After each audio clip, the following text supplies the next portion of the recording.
En fait, je crois que de tout temps, les recherches en astronomie ont influencé les artistes. Plusieurs types d'artistes, on peut penser d'abord aux peintres, mais aussi aux poètes, aux écrivains, etc. J'ai fait d'ailleurs beaucoup de recherches dans ce domaine-là. Les passages et les passerelles naturelles entre les grandes découvertes scientifiques qui changent notre vision du monde et la façon dont les artistes intègrent ces nouvelles visions dans leur propre création. Voilà. Alors oui, je suis d'ailleurs constamment sollicité, très régulièrement, par des artistes, ça peut être des sculpteurs, ça peut être des musiciens, ça peut être des peintres, des chorégraphes, etc., qui sont fascinés par les résultats de l'astrophysique moderne et qui tentent de les intégrer, souvent de façon effectivement très pertinente, subjective certes, mais très intéressante. On a un autre récit, on a une autre vision, la vision de l'artiste avec son émotion et sa subjectivité, qui transpose à sa façon les données de l'astronomie. On a de magnifiques exemples historiques. Moi, j'ai beaucoup travaillé sur un tableau très célèbre de Van Gogh qui s'appelle « La nuit étoilée ». C'est un tableau donc qu'il a peint alors qu'il avait subi une phase très difficile de son existence. Il avait tenté de se suicider.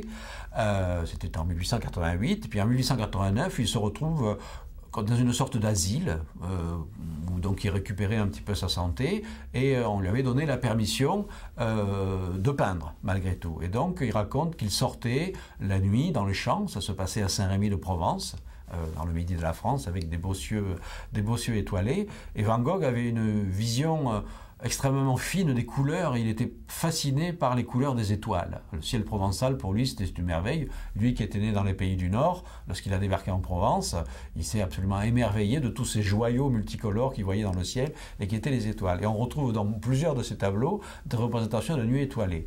Et je me suis donc particulièrement intéressé au tableau qu'il a peint en 1889 à Saint-Rémy-de-Provence, qui s'appelle Nuit étoilée, précisément. Voilà. Et dans ce tableau, on voit un ciel apparemment complètement fou. On voit une énorme croissant de lune au-dessus donc d'un paysage. Visiblement, on est à l'aube. Le soleil est encore caché sous l'horizon, mais il y a une lueur blanchâtre au-dessus des montagnes. Il y a une grosse étoile au-dessus. On peut dire c'est peut-être Vénus. Et puis il y a des étoiles très brillantes un peu partout. Et puis au milieu du tableau, il y a une énorme spirale, un énorme tourbillon. On se demande mais qu'est-ce que ça fait dans le ciel? Il n'y a pas de tourbillon dans le ciel. Alors je me suis amusé à analyser ce tableau et à faire une reconstitution astronomique. On a aujourd'hui des logiciels astronomiques qui permettent de calculer l'état du ciel vu de n'importe quel lieu de la Terre à n'importe quelle époque.